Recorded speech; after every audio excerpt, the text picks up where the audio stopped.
Good day, ladies and gentlemen. This is Sarah van Grinnen, aka Mr. VG, and this is the one video I've been wanting to make for a long time about standard deviation.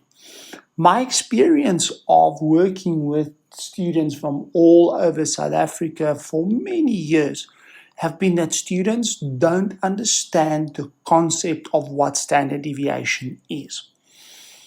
It is a lot of times teachers just throw it out as being just punch it in your calculator, get a value, and I'll show you a few tricks, but there's very little understanding of what standard deviation is. So let's take a bit of a step back. In statistics, we've got two basic kinds of tools that you can work with. The first one is your measures of central tendencies. The second type of ones are, of course, then your measures of dispersion. When we look at the difference, you've got to kind of understand the difference before you can go any further. But what are the measures of central tendency? That's your mean, your mode, as well as your median.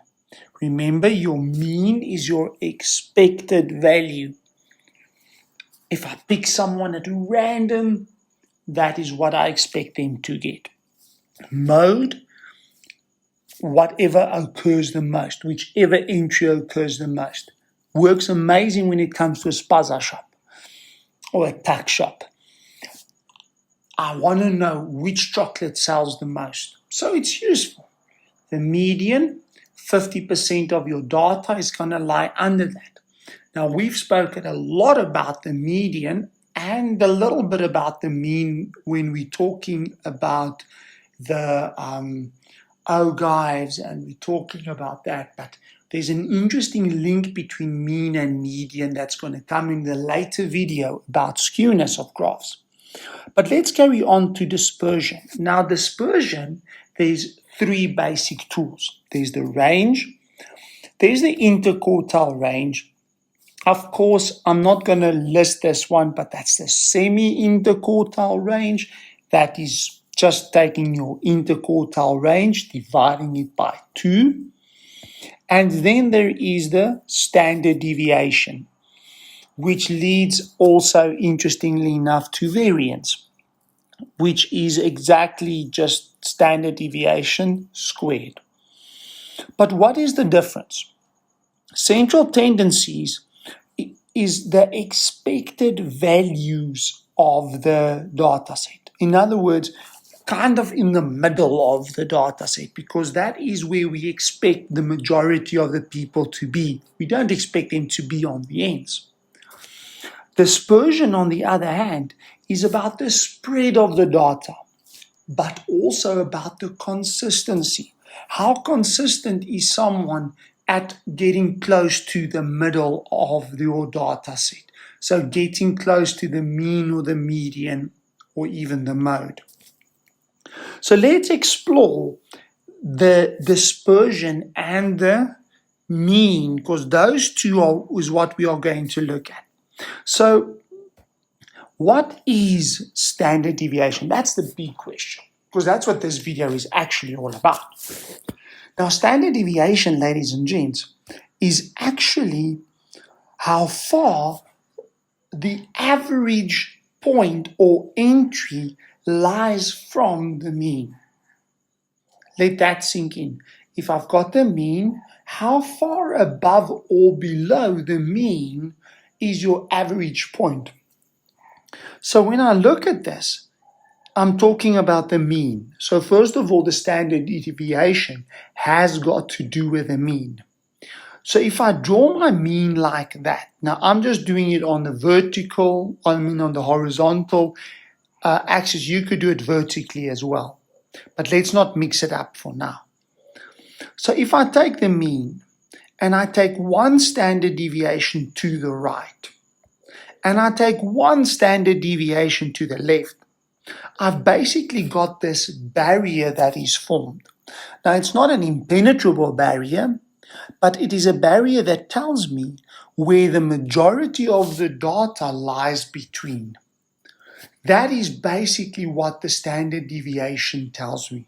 So in other words, I've got this interval between x minus sigma and x plus sigma. And remember that sigma is the standard deviations symbol. Okay?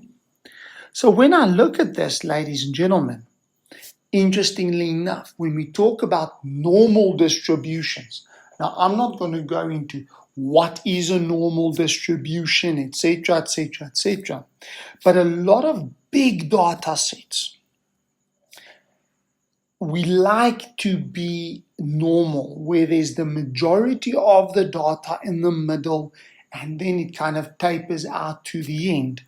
Now, according to our normal distributions, 68% of the data is going to lie one standard deviation below and one standard deviation above. But let's get into just what does it really, really mean. If I take two cricket players, now I love cricket, that's why I'm taking it, and it's also easy to understand. Okay, not the whole game, but at least this is easy to understand. I've got two batsmen who on average score 30 runs in a T20. Now that's not really very good, it's not really bad, but it's kind of, in the middle, okay? The first cricket player has a big sigma, so a big standard deviation of 12. The second player has a smaller standard deviation of just 4. So in other words, our first player, that barrier now falls between 18 and 42. While with the second player, if I add 4 and I subtract 4, it means that that barrier is only between 26 and 34. And when I look at this, it's kind of a good indication to tell me in player 1, the majority of his scores are going to lie between 18 and 42. While the second player, the majority of his runs is going to be between 26 and 34. Who is more consistent? Definitely player 2. Now here comes a Mr. VG special.